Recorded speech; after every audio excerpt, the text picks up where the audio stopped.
I know some people are still taking their seats, but for the sake of time, I will get going. I'm Meredith Stricker. I'm the Executive Director of the Soufan Center, one of the hosts for today, and we're really so pleased and honored to be welcoming you here for the conference in Doha.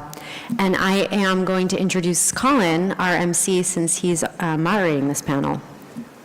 So Colin Clark is an assistant teaching professor in the Institute for Politics and Strategy at Carnegie Mellon University and a senior research fellow at the Soufan Center. So he's one of my excellent colleagues.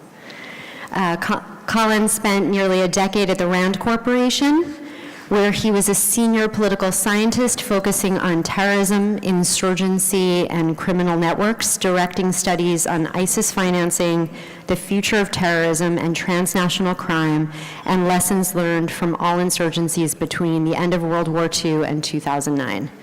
And I am going to turn it over to Colin to moderate our third panel, Foreign Terrorist Organizations, Policy Tools, Designation, and Financing. Thank you very much, Meredith. So as Meredith mentioned, this third panel is going to focus on the financing of terrorism and ways that countries and non-governmental entities can counter the financing of terrorism. I'll start by introducing my fellow panelists, and then I will just make some brief remarks before turning it over to the real experts here. So first we have Major General Abdul Aziz Al-Ansari. He's been the chairman of the National Counter-Terrorism Committee and the director of the International Cooperation Department of the Ministry of Interior since 2014. From May 2014 to May 2015, he was the director at the Arab and International Police Communication Department in the Ministry of Interior, where he was responsible for managing and supervising police cooperation and coordination with Interpol, the GCC, and Arab countries to enhance international, regional, and domestic security. Dr. Daniel Byman is the Vice Dean and Professor in the School of Foreign Service with a concurrent appointment with the Department of Government. From 2002 to 2004, he served as a professional staff member with the 9/11 Commission and with the Joint 9/11 Inquiry Staff of the House and Senate Intelligence Committees. Professor Byman has also written extensively on a range of topics related to terrorism, international security, civil and ethnic conflict in the Middle East. Dr. Matthew Levitt is the Former-Wexler Fellow at the Washington Institute for Near East Policy, where he directs the Institute's Stein program on counterterrorism and intelligence. Previously, Levitt has served in the Senior Executive Service as the Deputy Assistant Secretary for Intelligence and Analysis at the U.S. Department of Treasury. Jason Blazakis is professor at Middlebury Institute of International Studies at Monterey and a terrorism expert who devises strategies to prevent terrorists from gaining access to money and publicity. From 2008 through 2018, he served as the director of the Counterterrorism Finance and Designations Office, Bureau of Counterterrorism at the U.S. Department of State. Many of these individuals are probably familiar to you already if you follow this topic, as they're prolific in the field and are constantly publishing on these topics. So welcome to our esteemed panelists. Thank you very much for joining us today. I've been studying terrorism financing for the better part of the last 10 years, have directed some studies on the topic at Rand, including specifically on ISIS financing. More recently, I've been writing about the fact that even without the control of territory, the Islamic State is likely to be able to continue financing its organization. I had a piece just recently in Foreign Policy and then testified before the House Financial Services Committee on the same topic as well. But I'd like to basically serve here to moderate and shepherd through Q&A, and I'd like to open it up right now to our panelists. So, Major General.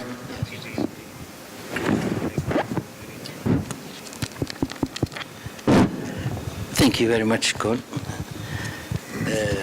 First of all, to start with, I would like to really extend my thanks to the organizers, Georgetown, Qatar University, Qiyas, and Soufan Center for organizing this seminar, because, and then also I would like to extend my thanks to them for choosing the subject, because this is actually a very, very, very important subject for us. It's not only for the state of Qatar, it's for the globe. Because we've been, now I think this phenomena has really, invaded every single corner of the people's life. So therefore, it's very important for us to discuss it. Foreign fighters is the subject right now. It's been emphasized on Security Resolution 2396, before it was 2178, and then, now it's reflected onto the United Nations Counter-Terrorism strategy, one of the 4th pillars. It's definitely now, after the defeat of Daesh and in Syria and Iraq, it's becoming now an issue of the spread of those people around the areas, around the globe, around the countries. That would definitely enforce all countries to really talk about enhancing, aviation security, airlines, airports, and to really put into system. Also, United Nations has now, through their Counter-Terrorism office, proposed an ABI system for the travelers, a traveler targeting system, which really definitely designates all these individuals to really know before time how to really trace those travelers and their, FTFs, and to really bring them to justice or confine their movement, so they restrict their act. Of course, as I would take you, through a trip with me just to know exactly this phenomena. How did it start? It starts actually with the physical act, which is Terrorism Act, and then it switched to the financial system, hunted the financial system all over the world, and that definitely reflected in the internet. When I say internet, the financial system, all of it, affected by the internet. So therefore, hunted the cyber and hunted, they were, especially Daesh, they were very much capable of really using the recruitment through the internet. They were very much capable of really utilizing the capability. Then they switched to Bitcoins and then to Darknet. And then now they are unlimited. And whoever thinks that this is going to end, I think experts will definitely have full indication that these people are really finding now the safe haven anywhere else to really, reinvent their power and work again. So we have to be, without the joint efforts between all governments, we can never, bring these phenomena down. I will definitely here touch on the one of the issues which are affecting the counter-terrorism. We're trying to really fight it, which are the domestic designation regime, which is definitely an implications from the United Nations Security Council resolution. It's a must for each country to really bring that regime into the system of the government. So therefore, we have started. Qatar has started their law in 2004, law number 3, to really define and counter terrorism. It was a full law which are really confining and mentioning everything about terrorism. As the phenomena develops and touching in everything, we were forced in 2017 to really go and revisit that one and amend that law to come with the law 2017, number 11, 2017.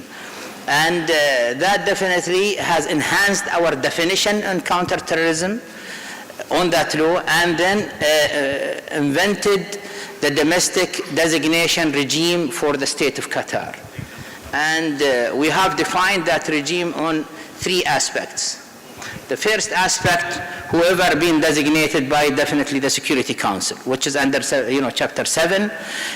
Then, here we have delegated the responsibility in all our government forces and non-government forces to really follow up the list, the designation list of the Security Council. Therefore, they have to take an immediate action against anybody being designated by that one. Until the process happens through our mission in New York, and then to Foreign Ministry, and then to Attorney General here in Qatar, to our committee, which is the Qatar National Counter-Terrorism Committee. From us, we will take the action, of course, to really designate him domestically. This is actually the one, system. The second system, which is the international cooperation. Any intelligence information that comes from anywhere will have to really come to us through the foreign ministry, through our security, intelligence. We will have to forward it, and then Attorney General will have to bring it.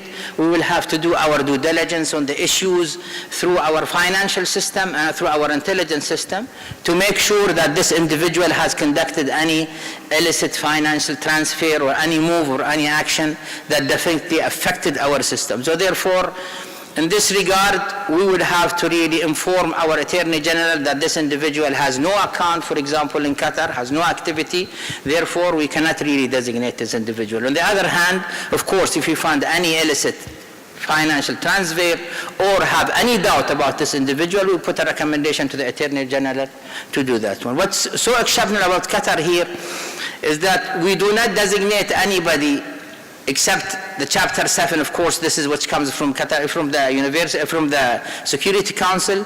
Domestically, we have to have a judicial, decision in order for us to take action domestically on any individual here in Qatar. So therefore, if we find any illicit, we will just definitely transfer the issue to Attorney General. Attorney General will give us the instruction to circulate the whole thing, to everyone in Qatar which has a concern with the issue, to really designate individual. Of course, designation means just like the Security Council designation, we have to freeze his asset, ban him travel, and ban him from weapon embargo.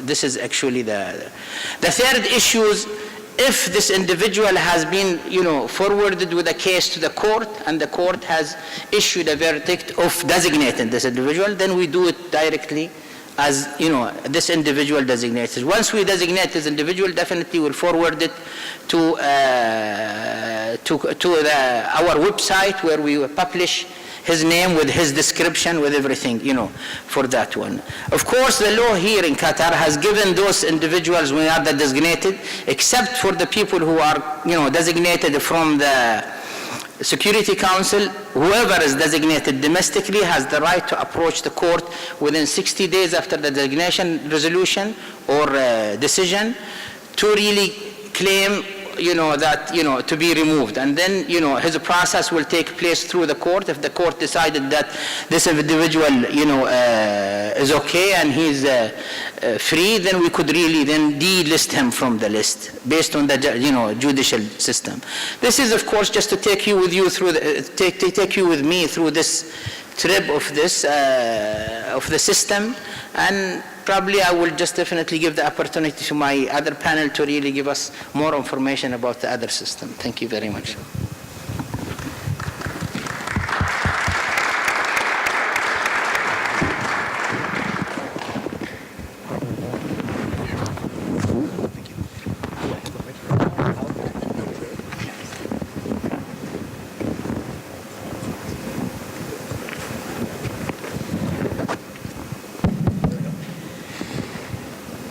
I'd like to thank everyone for staying with us this afternoon, and particular thanks to my hosts and the Soufan group for having us today. What I'd like to talk about is going to be surprisingly optimistic for such a grim topic. When we talk about terrorism, most of what we talk about, understandably, is the threat of terrorism, the danger of terrorism. And that applies, of course, when we talk about foreign fighters. However, in many ways, the evolution of the foreign fighter threat reflects a remarkable success of counterterrorism. And if you look back at the statements of world leaders, if you look back at the statements of security officials, they're often much more grim than the later reality proved to be. And when we think about the foreign fighter story, and something I'm very interested in is its history, so much of what we think about are the people who went to Afghanistan, and then after Afghanistan later conducted some of the world's most deadly terrorist attacks, founded a range of deadly groups around the Muslim world, and otherwise proved the inspiration for groups that have killed thousands, tens of thousands of people. But subsequent post-Afghanistan struggles have been quite different.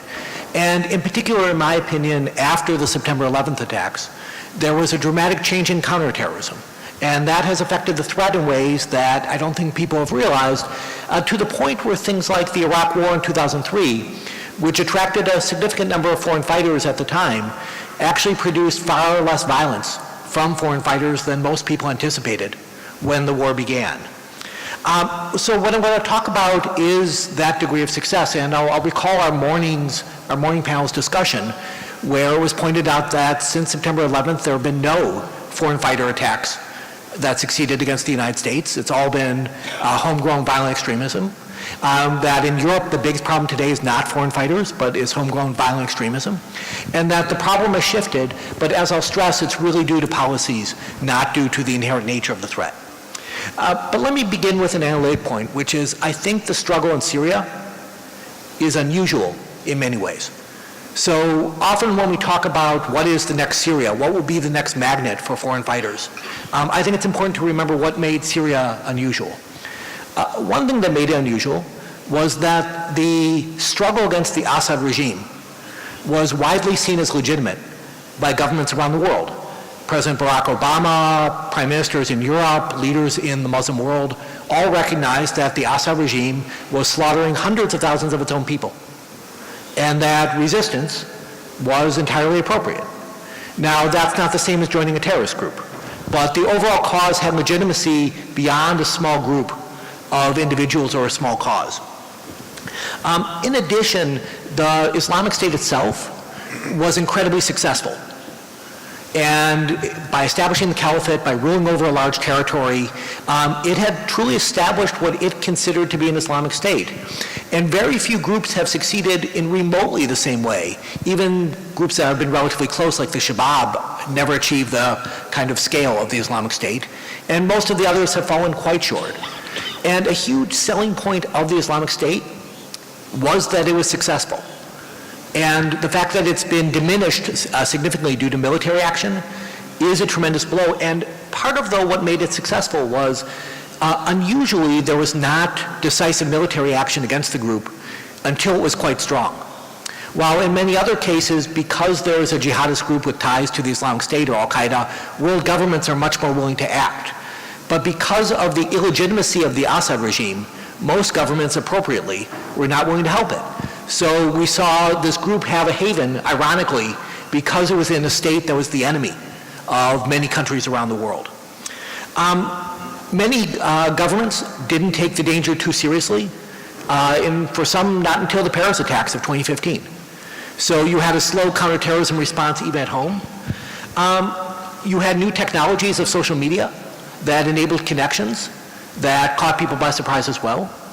And I think something that gets underestimated because it's so obvious was the importance of Turkey as a transit route. That for several years, Turkey did not seal its border. And once Turkey made impressive efforts to do so, the threat changed dramatically. So we've seen tremendous change in a lot of these factors that made, I think, Syria unusual and hard to duplicate in the future. Not impossible, but hard. When foreign fighters go to a conflict, and here I'll speak not just of Syria, but well beyond Syria, they often cause tremendous problems for the group in question.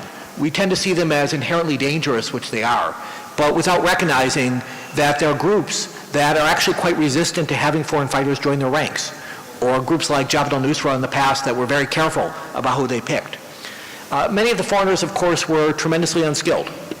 Right? They came with very low military experience, very low combat experience, and perhaps you could use them as a suicide bomber, but even then, they were not terribly skilled. When they come in simply as foreigners, they conflict with local nationalism, that they're individuals coming in from somewhere else, often tied to causes that have a nationalist flavor.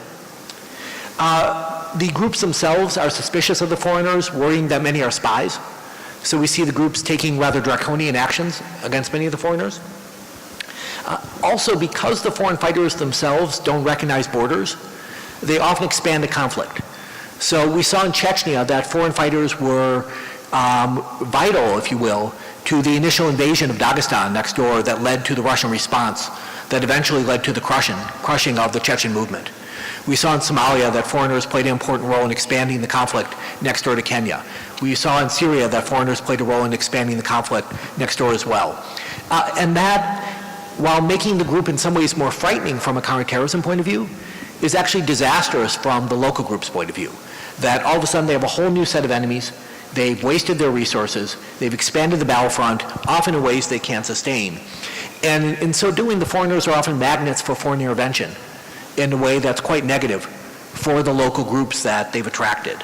What the Assad regime, I think, did quite well, I wish they hadn't, but they did it well, was they were able to discredit the opposition and say that the opposition were all a bunch of jihadist terrorists. And what you saw over time was a movement in that direction, that the Assad regime was able to polarize society successfully. Russia has done the same in Chechnya. And whenever the foreign fighters appear on the other side, the government has a propaganda weapon against them. Not surprisingly, we see in Yemen, we see in parts of Syria, that some groups have become much more resistant to taking in foreign fighters. One of the biggest changes, though, in the post-9/11 period has been a change in the intelligence picture. If we were having a discussion before 9/11 about a group like on foreign fighters, the number of people in this room would probably be equal to the number of people in the world working on the problem. Right? I have no idea how many people in the world are working on the problem, but I'm going to guess in the tens of thousands, if not more. Right? It's a staggering shift in resources. And that shift in resources has paid off in the level of information gained. That there's much more knowledge about people on an individual level.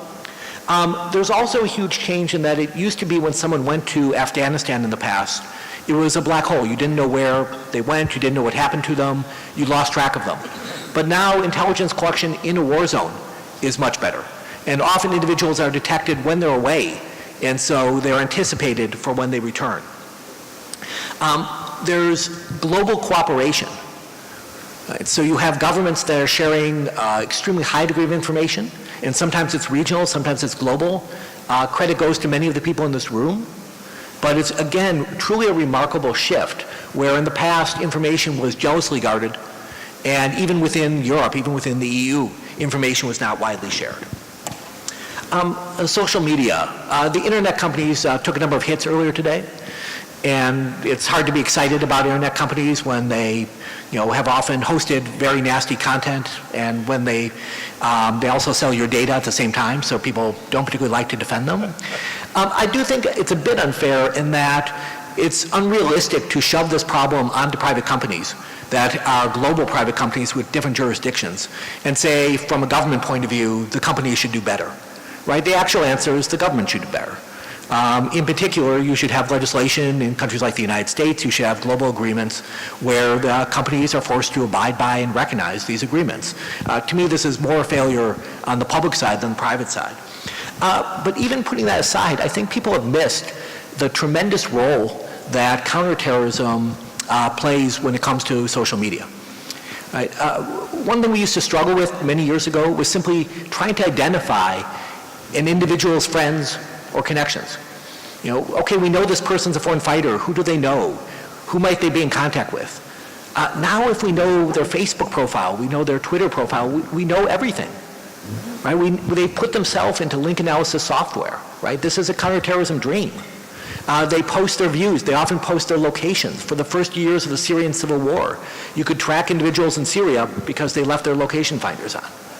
Right? I mean, there's a remarkable amount of information that people openly reveal, and huge numbers of individuals are arrested at the airport. Right? So the figures that Peter Bergen raised this morning about large numbers of individuals from the United States who were disrupted. Many were disrupted because of their social media profiles, where they tweeted out information that revealed them to law enforcement and led to arrests. Recently, of course, the terrorist groups have shifted. And the general has mentioned, for example, how they're using different internet platforms, and that's very important.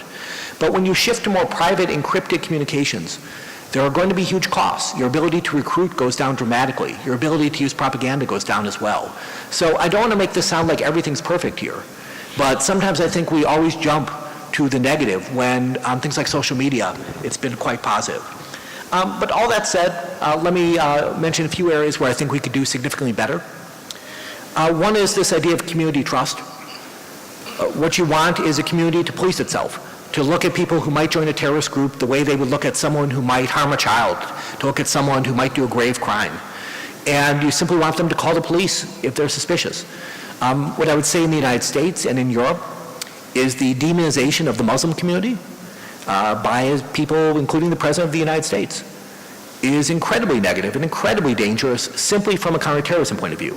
It's morally wrong, but if your goal is to fight terrorism, it's also incredibly dangerous. I would also point out the need to make sure that terrorist transit is stopped. Right? I mentioned how the shift in Turkey's policies had tremendous consequences. In general, you want to make sure that people do not privatize war, that individuals are not allowed to go from one country to another to fight wars, and that's regardless of whether you agree with the cause or not. Right? You want to kind of stop this behavior, and it's something that you want all governments to enforce their borders. Tracking terrorist fighters is incredibly resource intensive, and so even though I've argued that the threat is often less than people think, I believe that's in part because security services have been resourced. So if you're going to follow people, if you're going to monitor people, you need a lot of resources, and that needs to continue. One thing that's been a problem are the lack of off-ramps for individuals who are thinking of joining these groups. Often the response in both Europe and the United States in particular, and in some countries in the Arab world, has been a heavy reliance on law enforcement as a first resort. And what you often want are some mechanism for a mother to call a government and say, I'm worried about my son, and the choice for the mother should not be jail or her son going to Syria. There should be some form of intervention in between where we are able to take a person off this track. And the last thing I'll say is a lack of resilience. Right? I think the U.S. track record in terms of terrorist attacks on the U.S. homeland has been remarkably successful. Slightly over 100 Americans have died from jihadist-linked terrorism since 9/11. That's 100 too many. But that's far fewer than most of us, myself included, anticipated in the dark moments after 9/11, and we need to recognize that counterterrorism officials have been, in many ways, quite successful. However, we do see this resilience failure, and I see it with European countries in their refusal to handle their own nationals in places like Iraq and Syria, where it's a failure to accept any risk. It's a failure to understand that sometimes it's a dangerous world out there, and part of being a responsible government is grappling with that rather than pretending that others should bear the responsibility for you. Thank you. Thank you very much for those remarks. I guess Dan didn't receive my email in which I specifically forbid any form of optimism. So I hope now Matt Levitt will come back and scare everybody here. You know I will. So I love being yin to Dan's yang. Even as I agree with many of the things he said, I have a much more pessimistic outlook. I'm pessimistic over the numbers. I'm pessimistic over the ability to communicate in encrypted platforms. I'm pessimistic about the ability to travel, even with all of the advances that Gilles and others described earlier, tremendous advances. We still have people associated with Islamic State, Daesh, or others traveling on some disturbingly sophisticated false documents. But my biggest concern, as someone who started his career working counterterrorism in the FBI and then later was the desk for Intel at Treasury, my bigger concern is that for some of the biggest types of terrorist threats that we will be facing, that we are already facing, but that we will be facing in the near future, we are very likely to be denied some of the most powerful, what has been to date, the most powerful information intelligence collection platforms we've had to date. So I want to talk a little bit on the finance side. I want to talk about the issue of Islamic State financing organizationally for their foreign fighters. I want to talk about financing for them maybe when they get back to their countries or wherever else they go. I want to talk about financing for what we describe as homegrown violent extremists, HVEs. That can include people who are frustrated travelers who tried to go and were stopped, or tried to go and were incompetent and unable. And we've had many cases of both. Or it could be people who were just inspired, either continued to be inspired by Al-Qaeda elements like Anwar al-Awlaki, or more recently the material that's produced by Daesh. So the first problem I think we have to recognize, and Colin touched on this in his introduction, is that the Islamic State is not defeated as a terrorist group. It's defeated as an army, and it has not run out of money. True, it's no longer got access to the massive resources it once had, but it doesn't need the massive resources it once had. Insurgency and terrorism is unfortunately extremely inexpensive. And that kind of money they have access to and then some. So consider the United Nations reports that have come out over the past months documenting, even before the successful battles in Mosul and Raqqa, for that matter, that we knew that member states had reported that in anticipation of defeat, the Islamic State had begun to move significant resources out of Syria and Iraq, elsewhere in the region and beyond, in part, at least, to finance people who would be fleeing and become foreign terrorist fighters. I should note here, by the way, that I don't only like referring to returning foreign terrorist fighters.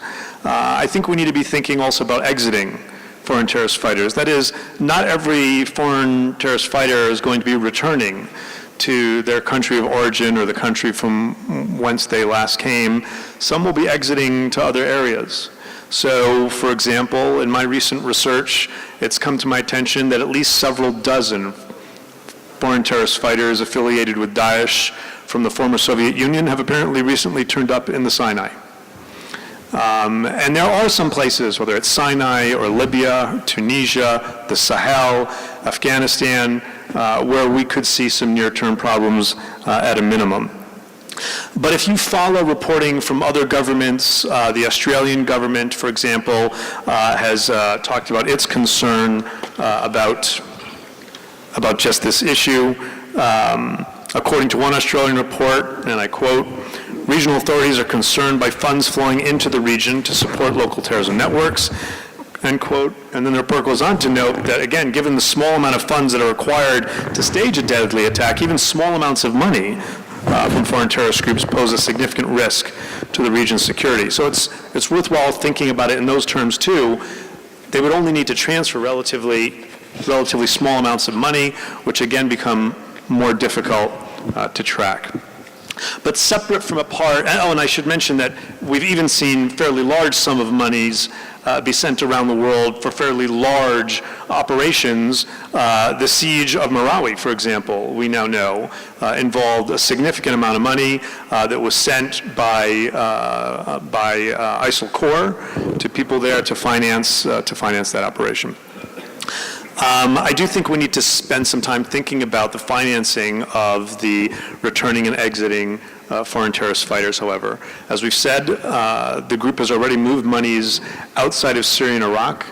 Those funds can be sent in small amounts of money. They're difficult to trace through formal or informal systems.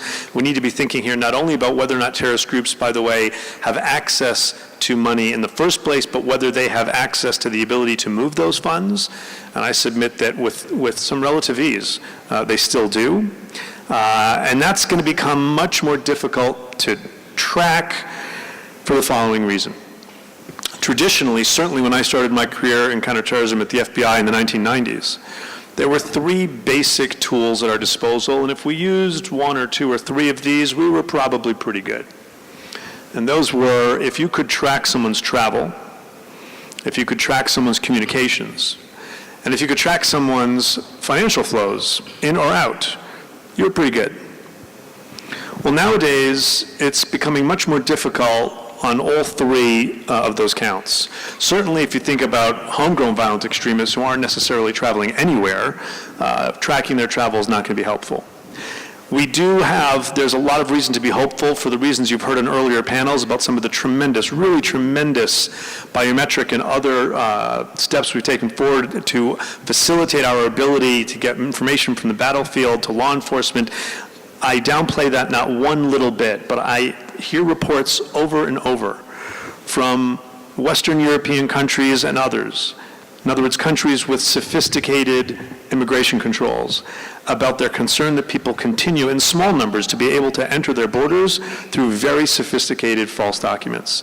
And that's something we have to be very concerned about. I should mention, by the way, it's not a new concern. It shouldn't be a new concern. Right after 9/11, the CIA produced a report, which has since been declassified, and so I can share part of it with you now, in which it documented its concerns about, quote, the expanding links between alien smugglers and extremists. And it noted how a variety of terrorist groups, at the time it was particularly concerned in this regard with Hamas, Lebanese Hezbollah, and Egyptian Islamic Jihad, that were using smuggling networks to facilitate terrorist travel. Maybe not the same groups, in some cases definitely the same groups. Hezbollah certainly does. But today I think we have to be no less concerned about that as well. Communications, we still are able to trace communications. There are still some very interesting and useful things we can do, and we can make tremendous use of social media that is not encrypted. But I'm here in Qatar, and I called my children this morning to wake them out of bed, because one of them in particular responds better to dad in the morning than to mom. And if I'm going to travel, that's the deal. You call and wake him up. And I called to wake him up, and I called on WhatsApp, not because I didn't want anybody to listen to me waking up my son, but because it was a stable, strong connection. And that presents some very significant problems. And if you talk to senior officials at the FBI and elsewhere, our concerns about, quote, going dark are very real. But I think what people pay insufficient attention to the most is on the issue of money. I think we have a real problem here. Because homegrown violent extremists or foreign terrorist fighters who return and are smart enough in terms of operational security not to remain in constant contact with other known operatives, because their operations require so little money, the type of activities that we usually did to spot that money or trace that money, follow that money, are largely going to be denied to us. We're not likely to see people receiving money from a foreign terrorist organization or sending to other individuals that we know. Think about what we learned when people were beginning to become terrorist travelers to go to Syria and Iraq in the first place. We saw cases in Canada where people said, I need a couple of $1,000s to buy my ticket and get there. I can go work in the shale oil industry where people take workers by the week. I can make a few $1,000s and go. That happened. We had a person in the United States who realized he was going to get a pretty good tax refund of a few $1,000s from the federal government for taxes he had prepaid, and realized I can just wait until I get my federal tax refund and I can use that. We had people who went into their regular bank accounts because we're not talking about a significant amount of money. We had people who went and raided their college fund or asked their parents for money without telling them what the money was going to be for. We're not going to see necessarily the same types of trends. And when they do need money that they can't get access to, they're finding ways to do that. So we're seeing quite a few people in Europe, for example, who abused welfare payments and used that money for terrorist purposes, travel or otherwise. And we see, as people have begun to recognize something that is not at all new, but some significant overlap between the crime and terror worlds, the crime-terror nexus. And again, this can be small-scale crime. Either people dipping into crime that they hadn't been engaged in before because they need a little bit of money, but much more frequently, we're seeing in Europe in particular, people who were small-scale criminals and have been radicalized to terrorism and continue to use their small-scale terrorist, that is to say criminal skills to finance either their own terrorist travel, their own terrorist activities, or as we saw in several cases in Belgium and elsewhere, the terrorist travel of others. And so I'm very, very concerned about the inability to rely on the types of traditional information and intelligence platforms that we've used before to be able to get the kind of information we will need for tomorrow. But I'm also concerned not just about the primary threat that we think about when people say foreign terrorist fighters. We tend to be thinking on the Sunni side of the equation. And I think we need to recognize that in what has been, at least in part, a very sectarian conflict, there are at least as many fighters who are radicalized to a violent extremism from the Shia side of the equation, and a great many of them are foreign terrorist fighters as well. Maybe not from as far afield, many from Iraq, some from Lebanon, but we have from Pakistan, from Afghanistan, etc. I think we need to think about that. And finally, And perhaps most importantly, and as we think about the likelihood of this threat continuing, I think we need to recognize that the current foreign terrorist fighter phenomenon with Syria started before there was anything called Daesh. It started before there was anything called Nusra. It started because there was a guy named Bashar al-Assad who was using starvation as a tactic of war, who was barrel bombing his own people and was using chemical weapons against his own people. And it's critical that at a conference like this, we recognize that Bashar al-Assad has killed exponentially more people than the Islamic State. And as long as Assad remains in power, he will remain a magnet for the foreign fighters of the future. Thank you very much. Thanks so much for your comments, Matt. Some really, really excellent points there, including something I want to touch on a little bit in Q&A, which is the small dollar terrorism phenomenon, or to use the term that Magnus Ranstorp used in his CTC Sentinel article, microfinancing the caliphate. And another excellent point on Shiite foreign terrorist fighters, which have the added benefit of having a state sponsor. Which is quite helpful, and then also your point on just the various ways in which people were able to raise money, including abusing welfare payments, and then some of the things that I've worked on as well were defaulting on loans, right? And someone said, well, yeah, I was once asked a question when testifying before Congress, why aren't these people concerned about their credit scores? And I almost did a double take of, well, when you're planning on, martyring yourself, I don't think you're really concerned about having bad credit.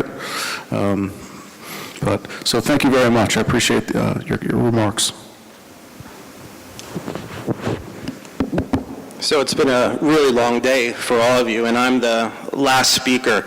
And when I agreed to take the panel and got the question I'm supposed to address from Colin, it really relates to the last 10 and a half years of my experience at the Department of State, leading an office that's responsible for sending recommendations to the Secretary of State, essentially recommendations in this office from the time I've been in it to Secretary Rice to Secretary Pompeo related to the sanctioning of terrorists as foreign terrorist organizations, the sanctioning of individuals under an Executive Order 13224, and the sanctions of state sponsors of terrorism. And then Colin asked, what could I tell you about what worked and what didn't work? And I guess my question is, how much time do we have? Because there's a lot that still isn't working. But I will try to be as brief as possible because I am your last speaker. Before answering what's worked, I think it's important to take a step back in the context of terrorist designations, which is a bit esoteric of an issue, to fundamentally understand what's the purpose of a terrorist designation, and it's to prevent individuals from generally using the formal financial system, but to do other things as well, which I hope to share with you over the course of this conversation. But also take another step back. The reason why the State Department and the Treasury Department sanction terrorists stems from our national experience rooted in 9/11. Prior to 9/11, there really weren't significant terrorist designations being pursued by the U.S. Department of State, the Treasury Department. Those legal authorities barely existed or didn't exist at all.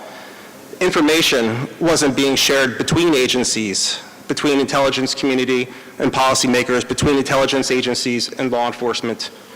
And then the actual offices charged with looking at sanctions as a possible tool to use against terrorists and their access to finance was, to be kind, quite small. The State Department had a couple people, the Treasury Department had some people, but it wasn't a robust effort dedicated to really countering terrorist finance through the use of sanctions. But that all changed after 9/11, and the good story, I think, is, from my perspective, in terms of what does work, it's information sharing between these agencies and departments now in the context of developing terrorist designations packages for the Secretary of State or the Secretary of Treasury. Those packages can't be developed unless the State Department or Treasury Department have access to intelligence or credible open source information. And that access is flowing freely within the U.S. government system, and I think it's one of the great positive aspects of what's occurring post 9/11 in the context of sanctioning of terrorists. We also have done quite well in terms of staffing up the State Department and Treasury Departments and able to essentially have individuals who can review this information to put together these dossiers against individuals. So that's been positive. And of course, legal authorities now exist at the State Department and Treasury Department. Those are all things that are very positive. What else is positive? The State Department and Treasury Department sanctioned a whole lot of people, a lot of foreign terror fighters, individuals from Asia, individuals from Europe, women, men, people like Emily Koenig from France, Sally Jones from the UK. In doing that, you're essentially illustrating the scope of the threat. You're not always taking these individuals' money. That's part of it if you can do it. But it's also highlighting the threat these individuals pose. So in the context of what worked, I think the State Department and Treasury Department and the U.S. government did a good job highlighting the general threat posed by foreign terror fighters by the application of terrorist designations as a tool. What hasn't worked? So this is where I again ask, how much time do we have? The U.S. government's really good about sharing information amongst themselves, but we're not really good at sharing information all the time. This is where I disagree with some of our earlier panelists with other governments. In the context of terrorist designations, we'll send out demarches worldwide asking governments here in this room to follow the U.S. action as it relates to the sanction of a terrorist. But we don't always provide you additional information that you may need to be able to pursue those designations under your respective legal authorities. And one of my failings, I think, as director of the office was that we didn't share enough information with governments when we made those requests. And I hope that's something government officials in the United States consider doing more of, working with our intelligence community to do a better job of it. Second, when we receive requests from foreign governments to designate terrorists using U.S. designations tools, we're not always very receptive to that. It may not fit with U.S. government policy priorities. And in that sense, because the U.S. system of designations is so slow, we've, I think, generated a lot of frustration amongst our partners in our inability to support those foreign government requests. And I look at that as a failing as well. And third, I would say that our sanctions regime, whether it's a foreign terrorist organization or a designation of an organization or individual pursuant to Executive Order 13224, is not always the most nimble. You may have an organization or an individual trying to come out from the cold to essentially reform, to no longer engage in terrorist activity, but I can't tell you how hard it is to remove that individual or that organization from the terrorist designation list once they're sanctioned. Our ability to essentially pivot, to essentially entice that individual to give up violence isn't necessarily as robust as it could be, and it doesn't act as quickly as it ought to be. So that's a failing. One of the most significant failings I look at relates to engagement with Silicon Valley. And I think this is more about conveying to foreign government partners about what's the right question to ask to Silicon Valley, particularly the social media entities like Twitter and Facebook. And I'll say that the right question to ask, the right way to engage with Facebook, or Twitter, or Google is to actually highlight the fact whether or not the U.S. government has a designation on its book of the individual or organization you may be concerned about that is using social media, whether Facebook or Twitter. Because it's been my experience, when the U.S. has that engagement, generally speaking, Twitter and Facebook will say, well, okay, that's a U.S. terrorist designation decision. That gives us the leverage we need to remove that content. So the one thing I wish I had done more of was to convey that message to our foreign partners to actually look at the State Department and Treasury Department's terrorist designations list so they could engage in a more efficient and effective manner with social media entities. And then lastly, one of the most significant failings I've seen over the last 6 years, essentially since the onset of the conflict in Syria, is the inability of the United Nations 1267 Committee, the Al-Qaeda and ISIS Sanctions Committee, to list ISIS affiliates at that sanctions committee. It's essentially a listing regime that does not have a number of groups that I think we would all agree as terrorists on that list. The ISIS Khorasan branch is not listed. The ISIS Libya branch is not listed at the 1267 committee. I can go on. Essentially 7 of the 8 branches, the formal branches, are not sanctioned at that committee. And that's a failing of not necessarily the UN, but the member states that comprised the Security Council. When we tried in the United States to nominate those branches for listing at the United Nations, we were rejected by Egypt, Saudi Arabia, and Russia for ostensibly political reasons.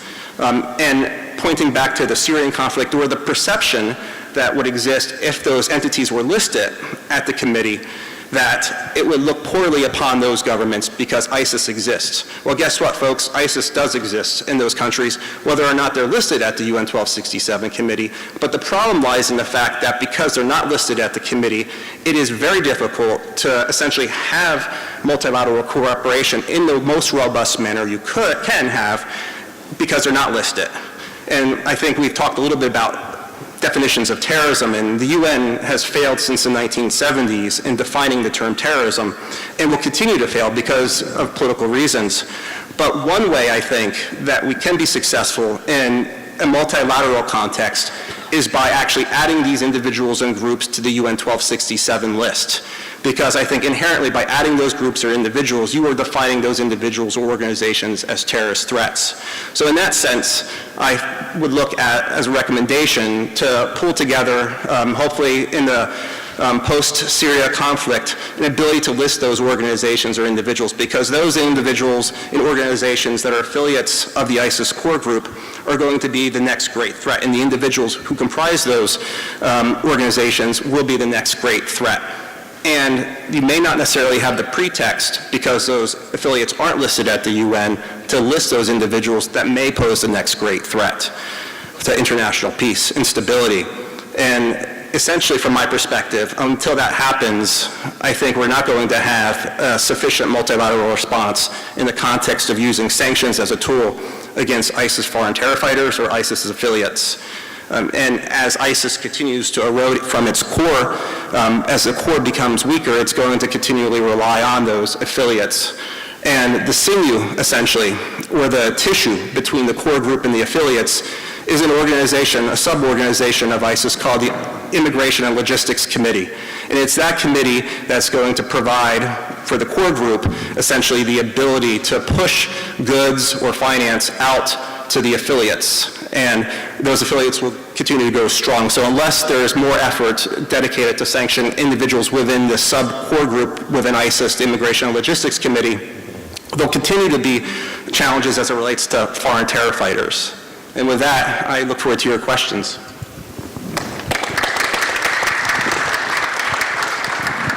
Thank you very much. I mean, some real deep knowledge up here, represented by decades of combined experience working on these issues at a tactical and strategic level. So very, very informative, and I thank you all again. We do have the email address up here to take questions, so if you have questions, please send them. I'll receive them on the iPad. For now, I'll take moderator's preference because I've got a number of questions. I'll be somewhat parsimonious. But I'll start, and this one is really for anyone on the panel, but I think, General, you'd be well positioned to answer this. And that's, what can other countries in the Gulf learn from what Qatar has done in terms of not just passing laws to prevent the financing of terrorism, but in implementing and enforcing those laws? Well, thank you very much, George, for this one. I think what we look at it, I think every single country has its own system with its own, application to really have their own designation regime. I think what fits for Saudi Arabia does not fit for Qatar. What fits for the United States does not fit for Qatar. But I think, just as my respected panel said here, I think we have to look into this as of we're dealing with human beings here, and definitely we have, as the United Nations Security Council reflected, we have to consider to attract these individuals back to the society, to confine them. There are certain people who really been alienated, but you would have to put them in an environment where you have to attract them. As you know, in the latest reports now, organized crime, drugs smugglers are really now got contacted with them on the prisons, and now these terrorists are using the network of all of this. So, what fits for Qatar, fits for Qatar, and I think every single country should really study thoroughly, their domestic designated regime to make it fit for their own selves. It's a very fair point, the tailored approach. We do have a question on the iPad, and it's a question for for Professor Byman. While I agree with you that CT efforts have delivered results when it comes to limiting the number of attacks, this doesn't sound like a question. Is there a RAND person in the audience? When it comes to limiting the number of attacks in the U.S. and Europe, at the same time there are areas which were hitherto untouched, where we can see the specter of terrorist violence looming large. The Rohingya crisis, with its large diaspora, has potential to become a future hotspot. What should be the policy to prevent this from happening? So one thing we've already seen in propaganda is the Rohingya crisis, and it's of course not surprising that we've seen it more pronounced as we've gotten closer to the conflict area itself. What we need to think about, I think, are multiple policies. One is, first of all, this is a humanitarian catastrophe, right? So simply on moral grounds, on humanitarian grounds, there should be pressure to stop the killing, and there should be support for taking care of the refugees who have been victims of tremendous violence. So that's something that should be done regardless of a terrorism threat. But what needs to be done consistently with refugee populations in general is a mixture of integration and providing services and sustained attention.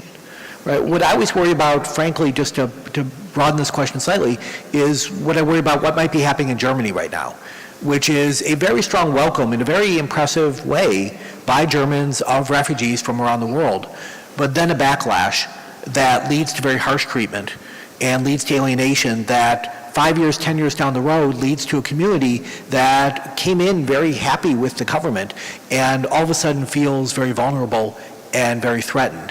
And when we go to the Rohingya, the governments there, of course, have far fewer resources.